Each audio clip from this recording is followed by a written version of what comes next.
Welcome to Co-Opinions. My name is Josh, and today I have Alex with me. Hello, thanks for having me. Today we are going to talk about games that had lackluster remakes and ports, and we are also going to talk about games that we have associated memories with that, not for a lack of a better phrase, tainted the experience, but it caused us to have an experience entirely different than what the developers were surely aiming for. Yeah. But before we get into our topics, Alex, why don't you tell me a little bit about some little gaming news and things you've been playing recently? Okay.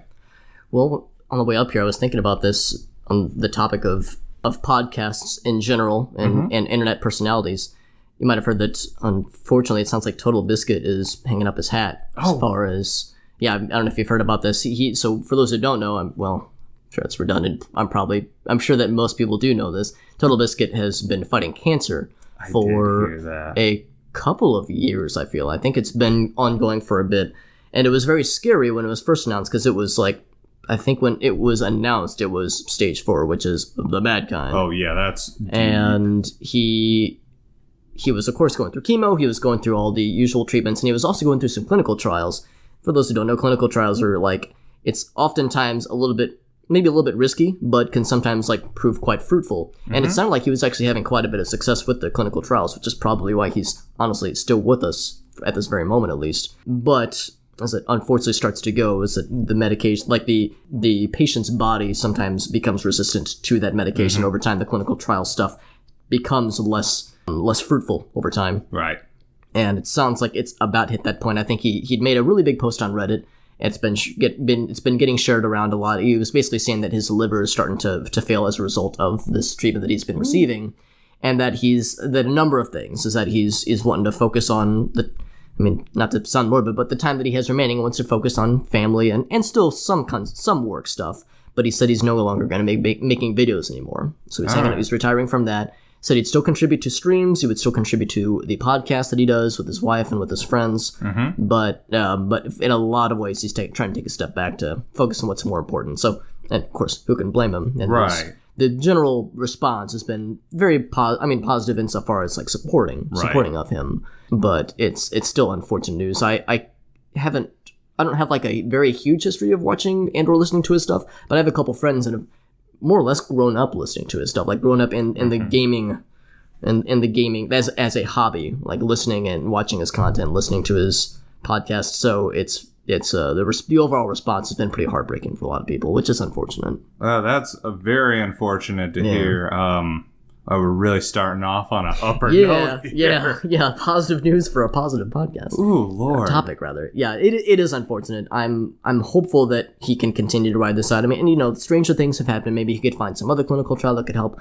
It doesn't sound like he's giving up by any stretch, but he definitely is taking stock of the fact that his body is at its limits, and he doesn't want to push anything too far. So I think he's made the right call by taking a step back. So, hope all is as well as things could possibly be for him and his family, all things considered. Wish him the best. Yeah. Any other gaming news? Like anything, even mildly positive. Anything possibly. Oh God, please tell us. It's okay. As far as other gaming news is concerned, I feel like all the things that come to mind are things that I'm sure already been discussed, like the Spyro remake that got announced. Spyro remake actually had not been announced yet, so that was something. Okay.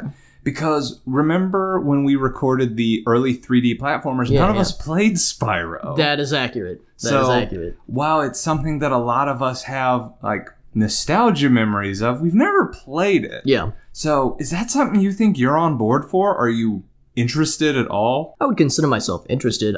In a perfect world, I would have the time and resources to play all of the original Spyro games, and then also play the new versions and compare and contrast and be like, these are what I thought was interesting about this one. I don't know. That's my impression of myself. I don't know if that's close. You nailed it. Thank you. I try. I practice. How'd they get two Alex? It was weird, right? So it's something that would be nice. I think the more likely case is that, I would be interested in trying the remade versions to some capacity.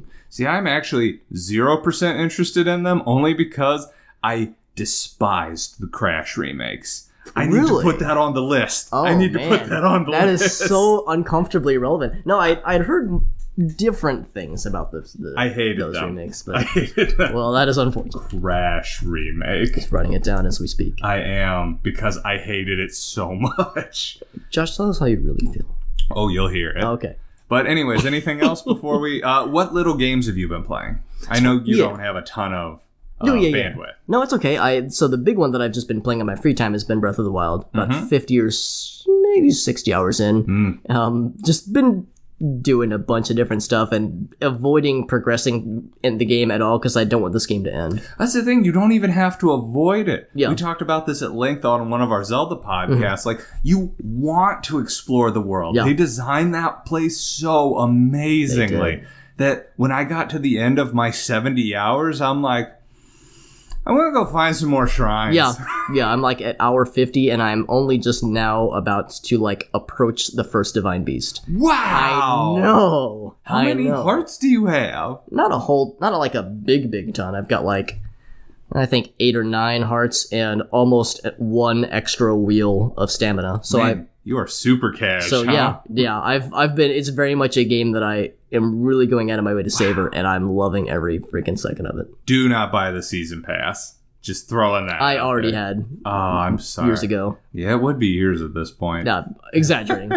A year ago. Why? So I'll ask, why would you recommend against it? So we talk about this extensively in the episode, okay. so I won't rehash it. Yeah, that's fair. But I feel like the first part is just a glorified challenge dungeon that gives you a bonus that isn't super helpful. And the second part promised a lot of story content it failed to deliver on, and the payoff is something. There is 2 highlights to it, and we spoke to a acquaintance about this recently, but it has a very interesting dungeon and a fascinating boss fight. Okay. But that is 2 things at the tail end of a too long DLC that doesn't pay off well. It's unfortunate. I mean, being a diehard, I was going to pick it up anyway, so... Yeah. I was all in after that game. I'm like, you got it, buddy. Yeah. And I started playing. I'm like, I was tricked. Bamboozled. All right. Anything else? Between that one and the games that I've been streaming lots of Sonic Adventure 2, which has been fun. And before that, the GoldenEye remake for the Wii. Which is relevant. Which is very relevant. As well as a couple of other games. Sphinx and the Cursed Mummy from way back in the day. That was fun. Just a few other, just little mini, just for funsies games. All right. And on my side, there's 2 things of note for me. The first one, most importantly, is the Nintendo Labo came out, which is getting very strong reviews for the creativity aspect. I personally will not be buying it. If I could find a way to acquire it for much cheaper, I'm very interested. I don't want to pay $70. Like, I don't even care that it's cardboard. Yeah. It looks like this generation's Wii Sports. Which isn't bad, but it's $70. Yeah. No. Yeah, I don't blame you. I think that's how a lot of people feel about it too. So, and the other thing was, though this isn't particularly a deal breaker, Dark Souls Remaster on the Switch got pushed back. Right. The only reason that's significant to me is that means the Sunbro amiibo got pushed back. Yes. Which I'm super bummed about. Someday, though, it'll be worth the wait. I don't even know what it does other than look cool. I think I read at some point, and I could be wrong, but it sounded like, at least for now, the extent of its features is that it makes your character do the pose, and that's it. That I hope I can't believe that. I hope there's going to be more, but at least last I checked, that was like the only detail that had been given. So it's like, well, I hope we get just a little bit more for that. Like, give me something, fam. A little something.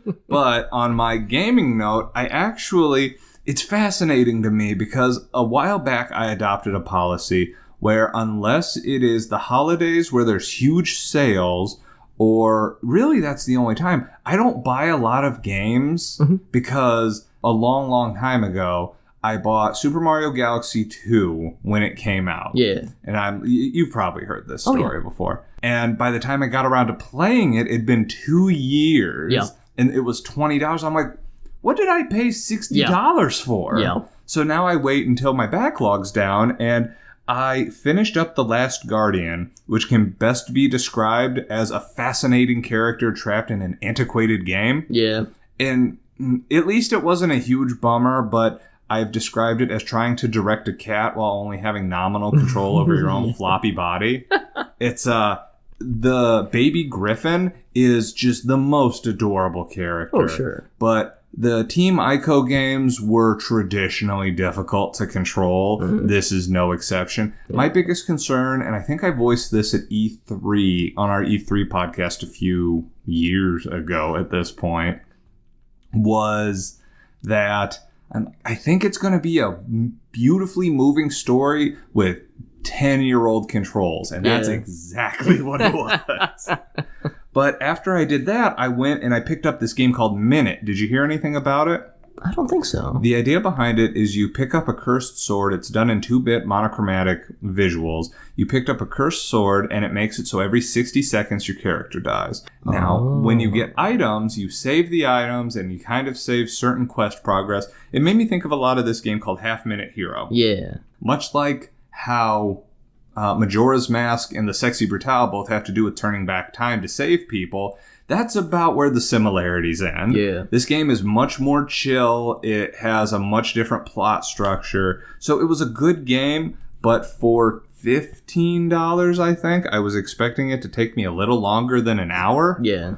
And that being said, there was a New Game Plus mode that introduced a much higher level of difficulty. Ooh. You only have 40 seconds, and you die in one hit. Ooh. The other one, you can get up to 7 hits. Okay. So, and then there's a third mode where it's basically you don't have the time limit. Okay. So, I think in the end, I got my $15 worth. Yeah. But for most people, I would say maybe wait for it to go a little on sale. Yeah. I wrapped up the final Fallout 4 DLC, Nuka World. Mm-hmm. Talk about going out with a whimper. Have you played the Fallout games? I've only played the first one. Okay. So, were there raiders in the first one? I've only played 3, New Vegas, and 4. That's a very good question. It's very well possible they might have existed from a lore perspective, but maybe weren't a big focus. Okay. So, the raiders are basically characters who have reclaimed the wasteland. They're basically Mad Max characters. Okay. Yeah. And this DLC, you get tricked into going to a new area, and when you get there, long story short, they go, all these raider clans are going to kill each other if you don't do something. And I personally am like, okay, bye. I was going to say. Like, why do I care? Yeah, why do I need to get involved? So, I'm just woefully unimpressed. But I wrapped it up. Yep. And let's see, what else? Oh, I rebeat Bastion for the 4th time. Nice. I want people to play Transistor and Pyre because I want to talk about Supergiant Games so bad. I love that developer. Nice. And finally, here we go. SteamWorld Dig 2 I finally got around to picking up. Mm-hmm. It was a very well put together game. Metroidvania, roguelike sort of, except it wasn't that difficult. You do mining, bring up resources, use it to buy more upgrades. My biggest problem with it was it didn't feel like the arc was fully fleshed out. It felt like the first act in a 3-act play. And when I beat it, I'm like, and now it's over. Yeah. Dang it. So it wasn't bad by any stretch, but that being said, I believe the next thing I'm going to do is I'm either going to pick up World to the West, which is by the Teslagrad people. Yeah. Loved Teslagrad. Oh, yeah. That was a shockingly good puzzle platformer. Nice. Or I'm actually thinking about picking up Hellblade Senua's Sacrifice. Mm-hmm. Unfortunately, at this point, the game's over a year old, so do you have any interest in playing it? I haven't really heard much about it, truth be told. So. Okay. There is I'll try to be oblique here. Sure. But there's a permadeath mechanic where if you die so many times, your save file gets erased. Okay. There's a trick to it, I learned, and it kind of ruined something about the game for me. Yeah. With not a deal breaker, still going to pick it up, but I do feel like it would have added an extra element. Sure, I feel you. So anyways, that's all I have going on, quote unquote. So let's go ahead and launch into our topics, our first of which being lackluster remakes. Yeah. And we have a couple explicit examples. So, Alex, why don't you go first? Because this was prompted by me tuning into one of your streams and going, why are you playing this? Yes, we mentioned it earlier, the GoldenEye remake that initially came out for the Wii and then was also released for the PS3 and I assume the Xbox 360? Probably. I assume any game that gets released for one, I assume goes to the other. Mm-hmm. But I think it initially came out for just the Wii, and it generated a lot of hype back in the day because a remake of GoldenEye. Holy crap, the GoldenEye, the one that so many of us grew up playing. It was almost too good to be true. 'Cause it was. How prophetic. Of course, it turned out to be not necessarily a remake, but almost like a reimagining, like a modernization of modernizing of a classic, if that's the phrase I should use. The level that most encapsulated it, and I'm jumping ahead here, is how they remade the streets. Like, I was that was the perfect example of how they messed this up. But I don't want to mow your grass. Go ahead. No, I think that's an accurate statement. I feel like the thing I keep coming back to mentally is that this wasn't a remake, it was like a reimagining. It was like, let's tell a version of the GoldenEye, like a modernized version of the GoldenEye story in a modern setting with modern characters with modern gaming mechanics. There were times where I felt like I was playing Call of Duty Modern Warfare 2 GoldenEye Edition. Yeah, I mean, to go to the example with the streets, in the GoldenEye version, in the more difficult difficulties, it wasn't a walk in the park. Right. But on the easier ones, it was just a fun level about cruising around in a tank and destroying everything. Yeah. In the remade version, they gave you a zoomed out third-person perspective. You had to, like, take down helicopters, and things were coming at you hard and fast. I'm like, this sucks. Yeah. Like, this isn't fun now. Yeah, that level was rough, and there were a couple other levels that similarly gave me trouble, but yeah, that one was definitely one where I was like, oh man, this game doesn't mess around, difficulty-wise. But yeah, it was very far and away a very different game from the original. So why do you think they missed the mark so bad on remaking this particular game? Do you think they were more interested in trying to bring it up to modern, or do you think they lost sight of what made the old one classic?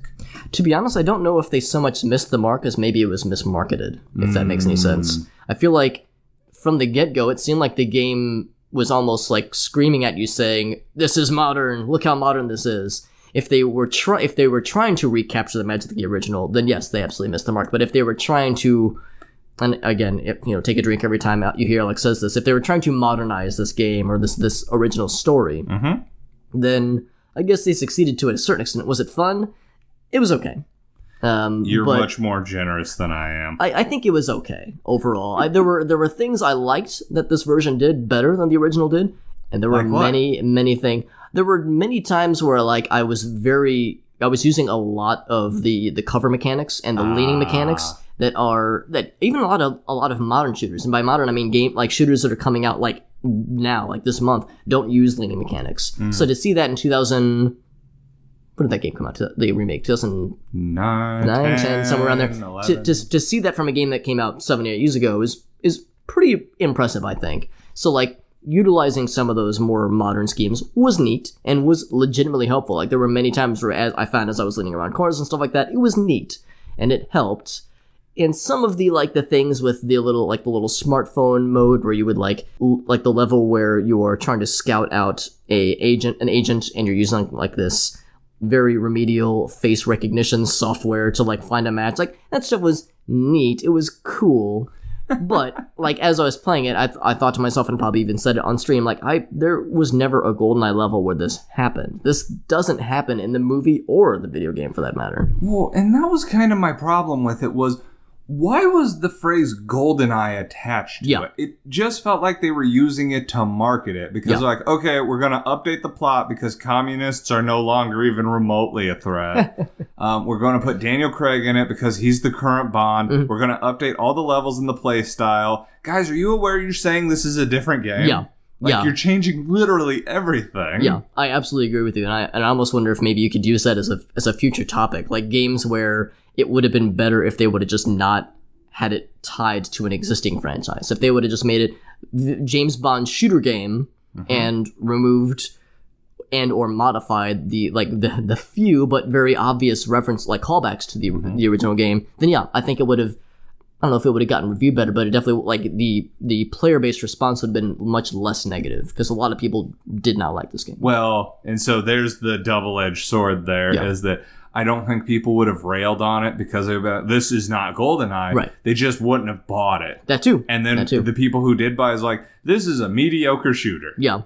We actually saw something kind of similar with, what was it called? I think GoldenEye Rogue Agent for the PS2 and GameCube. If it's the game I'm thinking of, it was a kind of in a similar sense, a reimagining of the GoldenEye story, and it was marketed as this big thing where, ooh, you play as the bad guy. It's so unique and fresh and so cool. 006? I think it's implied that you're playing as Trevelyan. The idea behind it is that you're like playing as the bad guy, and it was marketed as like this unique take. Fine print to this is that I have not played the game, so I can't weigh on it personally, but I remember seeing like a video review of it where they showed like, oh yeah, in the first level, if you really do care about this game, I guess this is a bit of a spoiler, but like in the very first level, like you like watch James Bond fall to his presumed death, and you don't like have any like say in it, you just like kind of watch it happen. That's the climax, like in the first level. Then the rest of the game is just meandering, and like it like the writers were like, okay, well, now what do we make happen? So they like try to cobble together a plot, but it comes off just as contrived at very best. Contrived, yeah. So I don't know. Maybe in that sense we should have seen this coming. Any kind of attempt to reimagine GoldenEye is going to end up in some strange meandering middle ground. Weird cash grab is the best I can go with them. Yeah. Like I said, there were parts that I did legitimately enjoy in the game. There were parts where I was like, oh, that was a cool take on this part of the game or this part of the movie.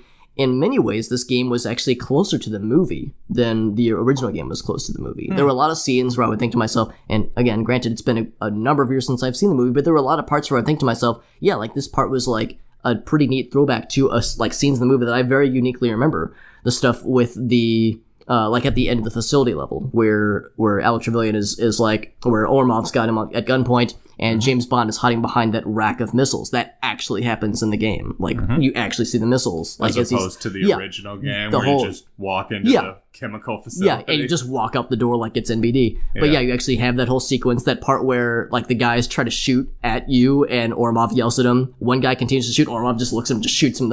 So there's moments like that, which are like, oh, yes, that's actually happened in the movie, so that was pretty cool. But I don't know, like, as we've both agreed, there's so many creative liberties that they took that it really started to just feel like the GoldenEye experience, not Battlefield 3 edition, or what I say earlier, Call of Duty edition. Yeah, you nailed it. And that's really, I'd love to say I have any positive, but I don't, just because I didn't enjoy it. But I would like to use that thing you said, creative liberties, to segue into something that I wouldn't consider a bad remake per se, but several years ago, 6, 7-ish, WayForward remade DuckTales, the game that was originally on Nintendo.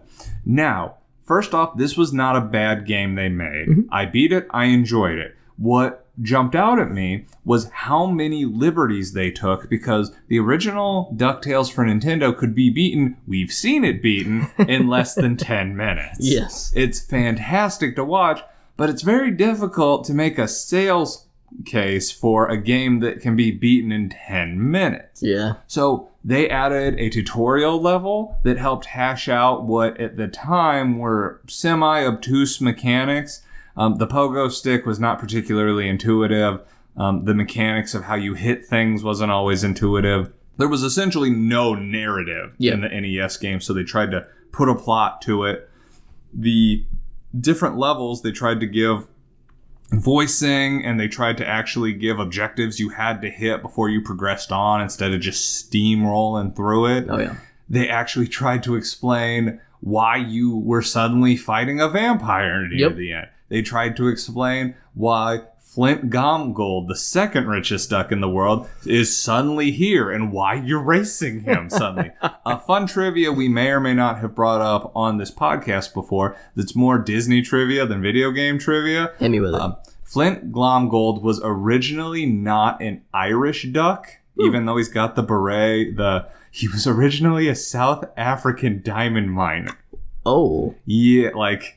He, in the comics, back before Disney comics had notoriety, he made his millions off conflict diamonds. Damn.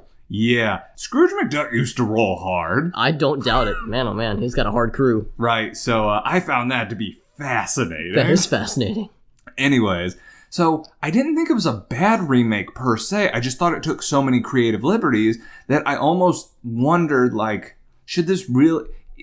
It's got the backbone of DuckTales, but should it like have more of a qualifier here? Because I think it was called DuckTales Remastered. I think so. But I feel like it needed to be more like new DuckTales. Like it needed something else in there. Because they added so much, it basically made it a new game. Yeah.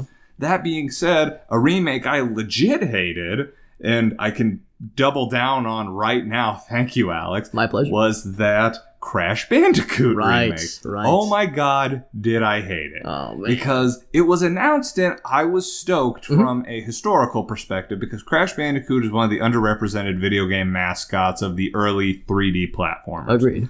I feel like when Sony came onto the scene, they tried to throw anything at the wall and saw what stuck. Yeah. They had Spyro, they had Crash, they had whatever that pixelated head design. Do you know what I'm talking about? Oh, maybe if I saw a picture, I would know. Okay, one sec, I have to pull this up. So it was just called Polygon Man, apparently. He was a purple polygon head, and he was intended to be the PlayStation mascot for the brand back when it launched. He did not take off at all. However, he did have a reference in the PlayStation All-Stars game that came out. He was the final boss. That was their master hand. That's awesome. So, anyways, they were just trying whatever they could to get this to stick.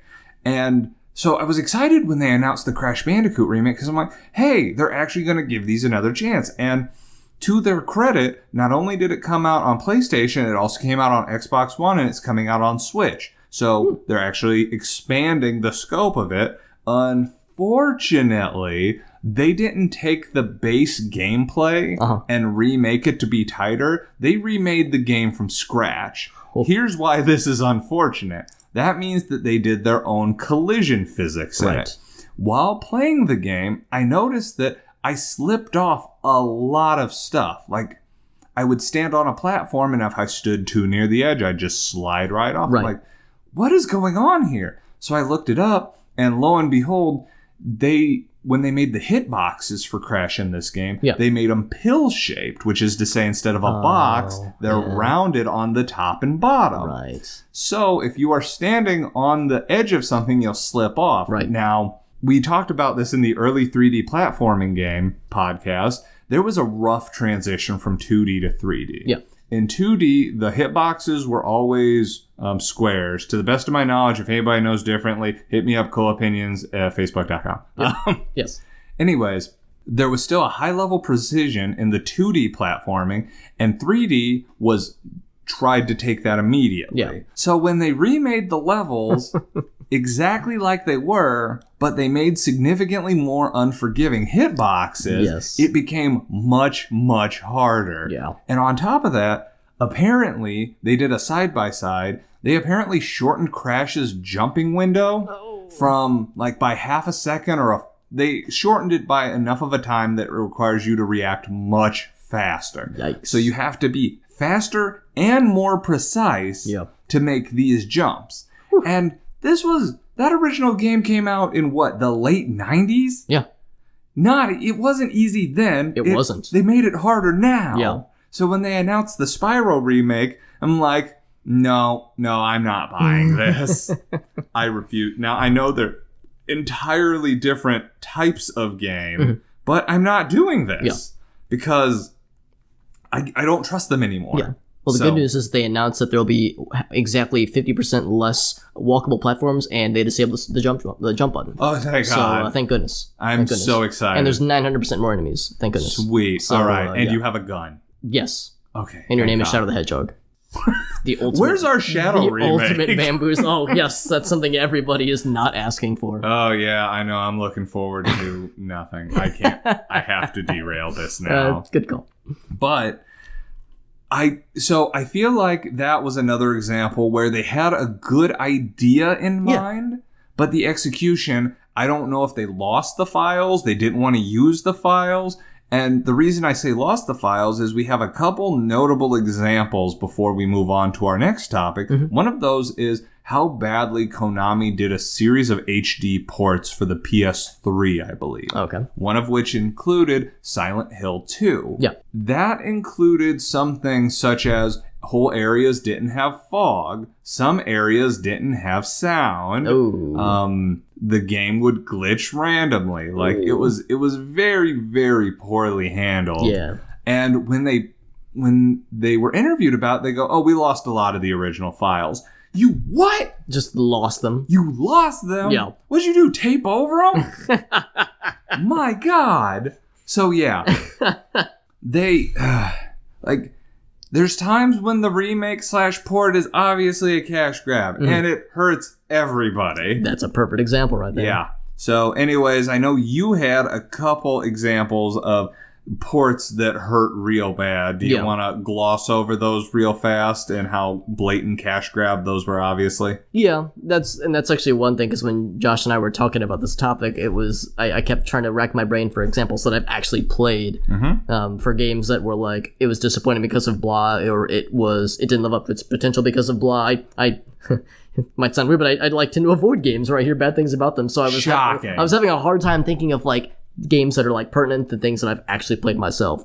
But I feel like it's a universally accepted enough thing to say that the Steam versions of both Final Fantasy VI and Chrono Trigger, which came out, Chrono Trigger came out fairly recently, didn't it? Like a month or two ago. Yeah, something like. Oh, don't date the episode. Oh gosh. Yeah. Anyways. Yeah, no, back in February or March-ish, somewhere around there.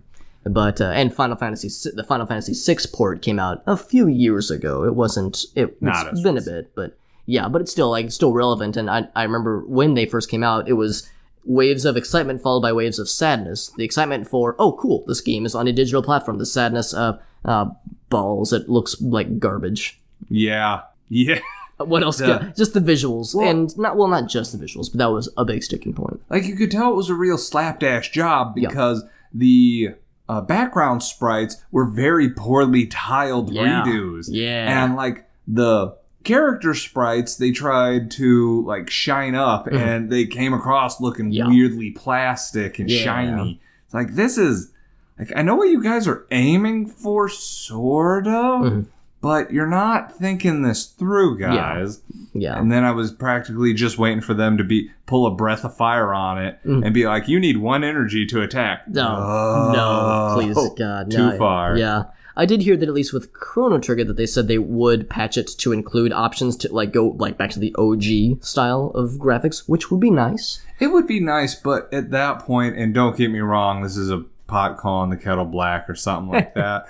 Why even bother updating it? Like, if it sucks that bad, I know, going back to when I mentioned Half Minute Hero earlier, when it was released on the Xbox Live Arcade originally for 360, when I first became aware of it, there was an option for hand-drawn HD graphics. Yeah. I'm like, I bet that looks awesome. It didn't. Yeah. It looked terrible. It looked like gross cartoons. Yeah. So I turned them off immediately and played with the old 16-bit sprites, and that was awesome. I love. The second game didn't even have that option. Ah, shucks. Yeah, but it was better for it. Yeah. So, I see what you're saying. They didn't have the option for the HDified version. Right. Okay, I'm sorry, I misunderstood. Yeah. Yeah. No, the HDified version, it basically looked like, imagine if Terrence and Phillip for South Park looked even crappier. Yes, and not on purpose. Right. And they called it HD. Exactly. Baffling. I mean, sometimes it doesn't, the HDified versions don't look bad. I think of Cave Story Plus is a good example. I haven't played it, but go on. Okay, yeah, just that the Cave Story, I think, originally came out as a freeware game on the PC that got ported to a bunch of different things, and the version that's on Steam at least includes like an HDified version, or HDified graphics. Apparently that's another take a drink if you hear Alex or Josh say HDified, where so HDified graphics to make it look a little bit nicer and cleaner, and honestly it looks really, really dang good. Like, I compared and contrasted with the original version, and the original version doesn't look bad by any stretch, because just to backtrack a little bit, there is an option in the options menu where you can toggle back and forth. So that was where I was like, wow, yeah, this looks really, really dang good across the board. Well, and for the last note on that, a game recently did that on the Switch. I'm not sure if it was on other systems, Dragon's Trap. With just a button, you could go between the old version of graphics and new version of graphics. That was one of those games that got put on the wayside because just too many games, not enough time. I feel you. But it looked gorgeous, and if I had any prior history with I would have picked it up. Yeah. So I know that we were talking about bad remakes, and we kind of swung it to better ideas. Yeah. So on that note, completely and totally unrelated, you ready to move on to our final/big topic? Let's hit it. All right. So while Alex and I were talking external to the podcast, we brought up the idea of games we played, because Alex, I believe, is in the same boat as me, where whenever you have something that you're trying to deal with, your usual go-to is play a game. Yes. Just because that's our thing. Now, there's also another outlier example where you try to play a game and because the game's tone is significantly darker, sometimes you just can't get into it because things are just going well. So, for example, and I'll touch on this later, like I played The Last of Us, but I played The Last of Us right after I got a good job, was wrapping up my master's degree. I'm like, I just can't be sad. Like, this is sad, but I can't be sad. Oh, yeah. So anyways, unfortunately, the vast majority, and Alex, I don't think I've had you on one of these podcasts before. Well, unfortunately for poor Nick Krause, he's usually the sad podcast guy. Yeah. And unfortunately, most of these examples, we associate bad times with things that happened. Yeah. And because of the potentially sensitive nature of some of these topics, we might not get too into the weeds on it, however much you're willing to share. Of course. So what examples of games did you play that you could tell that they were supposed to evoke a certain reaction of you, usually happier or brightly colored or something, but due to circumstance, you really just couldn't get into it that way? Well, I guess I need to, again, include like a fine print that says these were games where I played them and they were semi-tainted with like my perception of them and my response to them, but I still enjoyed them and I still got into them. It was just like to this day I still have that little nagging sense in the back of my head. It was like, oh yeah, remember when you like really played this game, Alex, and like some of the things you experienced. So it's like, and I feel a little bad. I feel like my examples don't quite fit everything in the topic, but fit like 70% of it. So that's more than some of our guests go. That's a C, and you know what? That's enough. They make degrees. I didn't want to say it. I was like, that's a stretch, but that's no. I got my associates. Thank you for taking me there, Josh. I appreciate that. So as far as the games that come to mind, the first one is Spelunky. Spelunky that came out for the 360 and PS3 and PC. Mm-hmm. So not the freeware version that came out in 2008. I've played both, and they're both awesome. Mm-hmm. They're both very different, and I would say just by sheer number of hours played, I've played more of the original.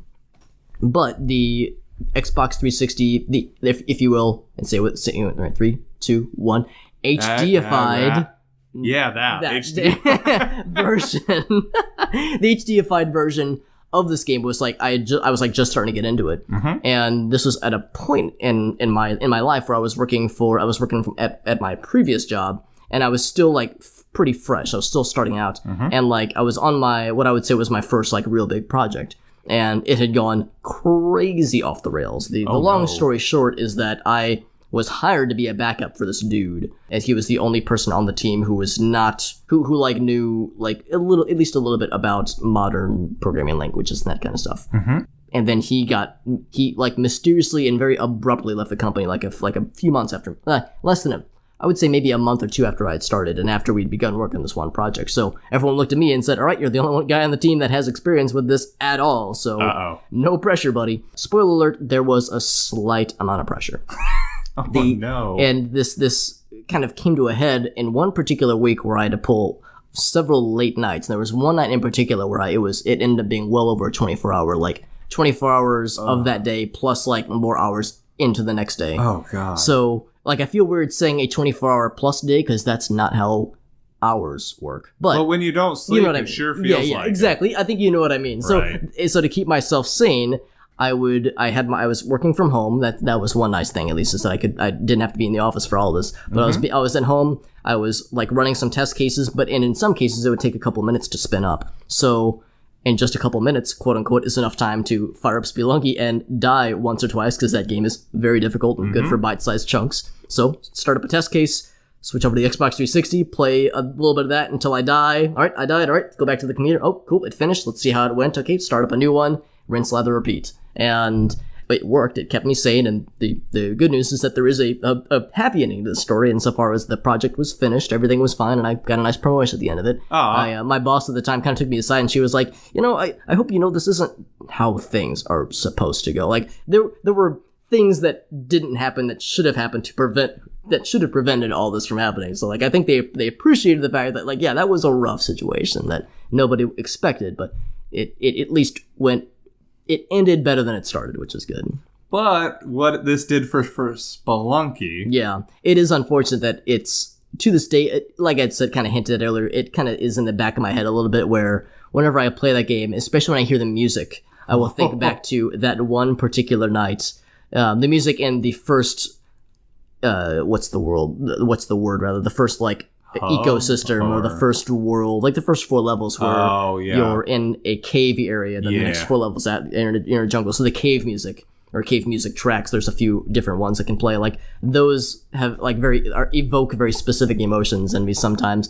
But I still love the game. I still play it to this day on a fairly frequent basis. It's kind of one of my go-to games, and I still love it. So it's not to say that like it's ruined the experience for me, but there are times while playing it I'll be very specifically be brought back mentally to like remembering what that was like and thinking, yeah, I'm glad I'm not at that place anymore. Like in that place, metaphorically speaking, and also literally. You'll die a couple times and you'll look over your computer and have the palps for a second. Be like, no, that's the past. You've moved past this, Alex. It's okay now. He can't hurt you anymore, Mr. Computer. Breathe in, breathe out. But you have another game on here. Would you like to talk about that? Yeah, and this one's a much less extreme example, and this is an example that really I kind of brought up on myself. So Risk of Rain is the game that I'm talking about, and as you kind of noted, that's not exactly a happy game, and really in many ways Spelunky isn't either. And this is where I feel like my examples kind of aren't quite as fitting, where they are games that are fun and enjoyable, but like that enjoyment was for at least a small amount of time tainted. This will shock you, Josh, but I, after so many years, I decided to not work for that company anymore. Yes. Put me through that stuff. So I began. Wait, did you say years? Yeah, I was there. I was there for almost a total of 4 years. Wow. I was like a few months short of 4 years. I have never worked at a job for more than 2 years. No, yeah. And it wasn't like all awful, but like towards the end, like the beginning was bad. The beginning was awful, and the end was awful. The begining was awful. The middle was okay, and it never got any better than okay. So it was one of those things where I was like, you know what, I could do better, and I could, and I have. Hooray. But that process of going through the job hunt is, of course, a stressful one, as we all know. It is a bummer. I was still working there while the job hunt was happening, so I couldn't entirely throw myself behind it. Right. Which was part of the problem. I needed to take time from my schedule, just my free time schedule, to bone up on other software development-y things that I wasn't getting the experience for here at that previous job. So I was having to spend a lot of my just free time just researching things and doing little small pet projects, just coding things to bring myself up to snuff, so that way I could, nail a little bit easier in the interview and have a little bit more, having a little bit more substance to what I say in said interviews. And as a result of that, I pretty much just kind of swore off video games for the most part for a good couple of months there. And this happened in 2 separate instances. One was that time where I was going through this job hunt, and then a second time where I was trying to focus on a few pet projects, and in a similar sense, I had given myself a self-appointed deadline, and I wanted to stick to it. And as a result, same kind of thing where I just kind of told myself, all right, no video games until this is finished, at all. But I did make the exception. The one exception in both cases was Risk of Rain. Interesting. Because in a similar sense, it's an extraordinarily difficult game, and you will die very frequently, and you will die very quickly. So they, in a corporate sense, they always say it's good to fail often and fail fast. So there you go. In a similar sense, it's actually worked out well. You're a company man. Yeah, it is. There it is. But the basic idea is just still the same kind of thing, where I would, like, if I needed like a 5 or 10 minute break, I would fire Risk of Rain, play it once, shut it down, go back to work, and then just kind of over time, over the course of a few hours, just have that happen. This went on for, in the first case, probably about a month or 2, probably a few months actually, if we're being perfectly honest. And in the second case, only 1 month, so not quite as lengthy and not nearly as dramatic as the Spelunky case. But definitely in my mind, it's still in a similar sense. I'll play the game now and I'll be like, I can still kind of remember what that was like. So it's a good game though, really good game. I've heard good things about it. I could again time. And there was a period where I felt like, because that game is kind of like you try to kill a whole bunch of enemies, and then you decide whether or not you're going to bounce from the level after a certain point. To me, that's a roguelike game, sort of, and for a while it felt like they were just pumping those out. Yes. And I'm like, I can't keep doing this. Like, I have both of your examples I would consider roguelikes in a sense. Yeah, the purists would say that it's a roguelite, Lite. Well, and my examples are actually one of those. But anyways, do you have anything else you'd like to add for your part of this? That pretty much summed it up. And like I said, these were not like horribly, horribly traumatic, and I can still enjoy these games today, but it definitely especially again when I hear the music, for some reason the music is really the thing that like really brings me back to those points in time and being like freeze up. It's just like I think like back to how that felt, and I'm thankful for where I'm at now, and things are again much better. So happy endings at least. Happy endings. So speaking of highly traumatic, well, and like this one's legit traumatic, Oh, yeah. so I'm not going to get too much into the weeds Right. just because of it. But there were a couple games where there was a point in my life where we experienced tremendous personal loss. Mm-hmm. And much greater than anything I've previously encountered and much greater than anything I've encountered to this day. Yeah. And I just needed to shut down. Mm-hmm. So I picked up a couple games that seemed like they would be good mindless games where I could work toward a goal but didn't need to invest in characters, didn't need to invest in plot, basically just gameplay. Yep. And the two games I chose to go with were Ali Ali, which is a highly simplified 2D skating simulator, and Rogue Legacy. Yeah. Pretty much, I think the Cellar Door Games people actually defined it as a roguelite game. Yeah. So those games couldn't have been more perfect for me to cope at this point. Yeah. So in Ali Ali, you have 5 objectives you're trying to hit. They're like collect things, do a certain trick, hit scores. I basically just had mindless goals to go toward, and occasionally I giggled because my guy ate it so hard Yep. and it made me laugh. And it worked well because I didn't have to think. Like, I could focus mindlessly on this game and not think of what was happening in life at that point. And it allowed me to actually move towards something that was a superficial goal that kept me from dwelling on just the cruel, harsh reality of the right then. Good call. And with Rogue Legacy, similar vein. Go a little further, die, start over, have a little better, go a little further. Basically just incremental mindlessness that wasn't so punishing that I just wanted to snap my controller in half. It was difficult, but I still beat both of those games. Nice.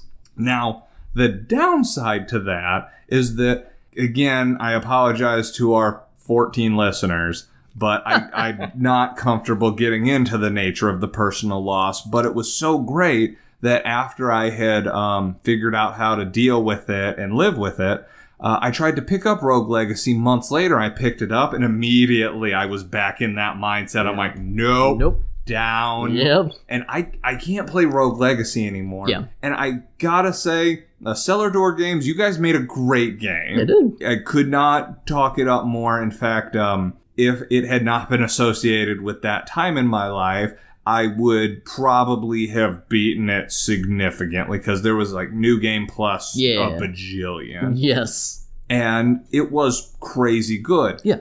But I just, every time I pick it up now, I'm like, nope. Still too real, man. Right. And this actually, for Ali Ali, the game, I beat that game, and I beat it enough that when I was past this point, I'm like, I don't really feel a need to go back. But they announced they were going to make a sequel where they expanded upon the bare bones, but not so much as to bog it down. Right. The problem with later Tony Hawk games is they got so stuck in the minutia that they just weren't really fun anymore. Agreed. The point where you could hop off your skateboard and run around, I'm like, we've lost sight of what we're doing. Yeah, how does this count as continuing the combo when you're just not on the skateboard anymore? Right. Yeah, I think we're both preaching the choir. Mm-hmm. Yeah. So anyways, Ali Ali 2 came out, and I'm like, and it was a PS Plus game. Yeah. And they said, first month it's out, you can get it free if you have PS Plus. I'm like, oh boy. So I picked it up. I'm like, this got me through a tough time. And I started up. I'm like, oh, there's the tough time. There it is. There it is. So I didn't even get through the first set of levels before I'm like, no, this is too reminiscent. Yeah. It was a great game. Yeah. And Roll 7, you guys made a super good game. Unfortunately, it scratched the itch too well. Yes. And now it's associated with the itch forever. It's too raw. Right. It's disappointing. Yeah. Because Rogue Legacy and Ali Ali were both fantastic games. They were highly rated. They hold up well because this is something I believe we might have talked about many, many moons ago in an indie game podcast. The stylistic choice to use simplistic graphics is, in my mind, a brilliant choice because those age so much better aesthetically. So, like, we've talked about how the PS1 early N64 graphics, they look garbo. They always do, don't they? Don't get me wrong. Mario 64, fun game. Yeah. Ugly game. Oh, yeah. Yeah. But, so games like Chrono Trigger, Final Fantasy VI, pretty much any pixelated games, Shinobi on Sega Genesis, those still look great. Yeah. And like Suikoden, that used, and those hold up well. So I believe that if somebody played these games, other than how far the mechanics have gone, I think that they'll still be able to enjoy them, other than the fact that other games will have built on them significantly. Right. Unfortunately, I've ruined them for me forever. Luckily, it wasn't so significant that games that were similar to Rogue Legacy, of which there are many, and I'm sure I've played more than I can count. For example, SteamWorld Dig. Yes. That is a roguelite where you go and collect blah, blah, blah, blah, blah. Anyways, that wasn't ruined for me. But while you were mentioning one of your examples, it made me think of another time where I associated a game. It was your example of the job hunt. Yes. How you would do a little work and that you would swear stuff off, then you'd be like, okay, I'll play some games now to reward myself, and then I'll do some more. I know our listeners, and especially the people I record with, are sick of me mentioning the phrase PMP. Here we go. But this was associated with a semi-dark time, because that didn't go well if you guys weren't aware. Right. And there was a point when I was studying, and I wasn't feeling I was making any progress, because I'm like, okay, I'm doing good at this. And then I would take a test and I'd do bad, and then I'd do good. I'm like, I can't pinpoint what's going wrong here. I'm like, okay, Resident Evil 7 is supposed to be short. So I'm going to boot this up. I'll play a little bit, then I'll study. Then I'll play a little bit, then I'll study. And I booted it up, and I played a few hours, and I'm like, okay, I need to study. And I look over at my study materials and be like, all right, a few more hours.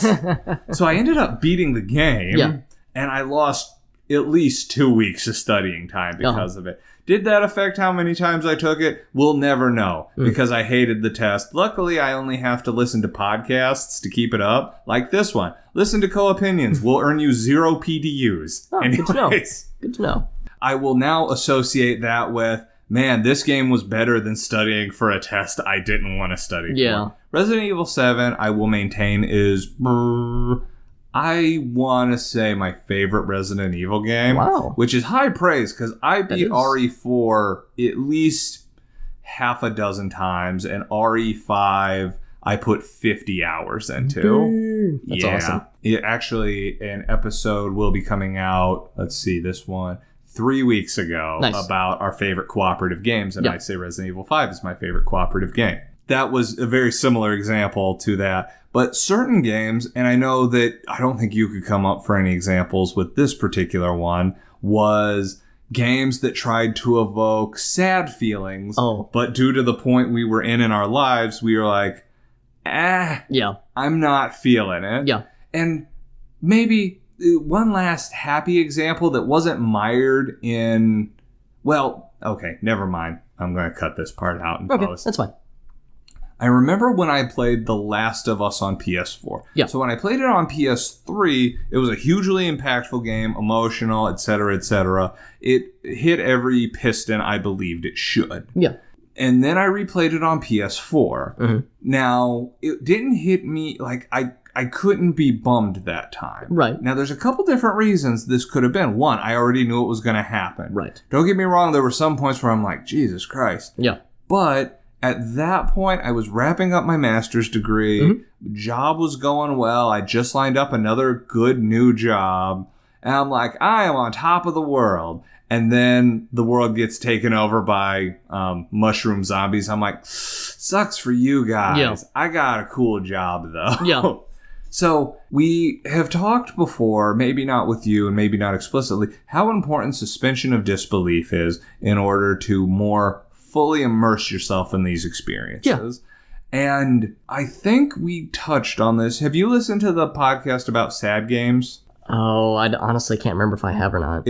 It was almost legit 30 episodes ago at this point. I know it would have been a bit ago, Yeah.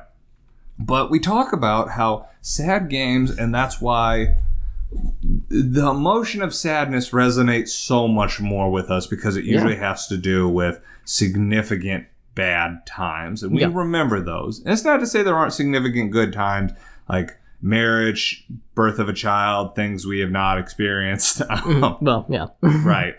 But the sad games and the sad times are more prevalent for us. So when you're playing a happy game and there's a sad time, it's difficult to suspend your disbelief in your sad time, because you can't be like, all this terrible stuff isn't happening as much as you want to. Because even when you're sitting inside your little bubble, you still look outside the bubble and you're like, yep, still sucks out there. And when you have to leave the bubble, you're like, I miss the inside of the bubble. Yeah. In the same vein, when you go into a bubble that is, it's all doom and gloom, it's easier to suspend your disbelief. It is. And be like, oh my God, this is so sad. Click. Hi, dog. Yeah. Yeah. So I think that plays into why our examples are skewing more toward the bad times being remembered. Yeah. Because I don't think it's as easy to suspend it the other way around. Yeah. Yeah. When we were talking about this, and like I confessed to Josh, I was like, honestly, I can't think of any cases of like sad games where I didn't relate to the game in some way, where I didn't feel sad as a result of it. I mean, there are times, and we kind of touched on this too, where there are games where like, oh, this emotional thing, this thing that is supposed to be emotional happens, and maybe it's not done in a very good way, or maybe it, like the translation was off because it was done originally in Japanese, or maybe it's like, and maybe the game just didn't do a good job of conveying this, and as a result, you're just going like, whatever. But I mean, I can't think of any like across the board, like well-received games that were sad that didn't hit me personally, like in some way. Usually I can find some kind of way to relate to it, kind of like what you were saying. It's easier in that sense. And that's one of the reasons why even my one example I had of a sad game that I couldn't be sad about, it was still the second time I played it. Yeah. The first time it destroyed me. Understandably so. Oh, did you ever play that game? I've not, but I've heard enough about it that I think I get the gist. Okay. And I will admit now that it's several years behind us at this point, that the gameplay could use a lot of improvement in my mind. Yeah. But the narrative delivery is just spot on. Oh yeah, totally. Spot on.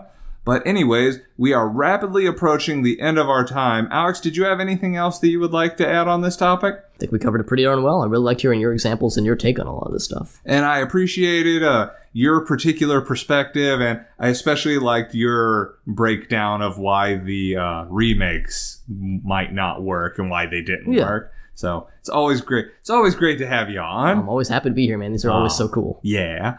Anyways, if you have an opinion about what remake was done that you didn't think did the original justice or just completely destroyed your faith in the original, let us know. Is there a game that you have a negative memory associated with that, not to say ruined the game, but tainted the game? Or do you have a better example of a sad game that you couldn't get sad about because things were just going too well? If so, get online and let us know. But until next time, my name is Josh, and this is Co-Opinions.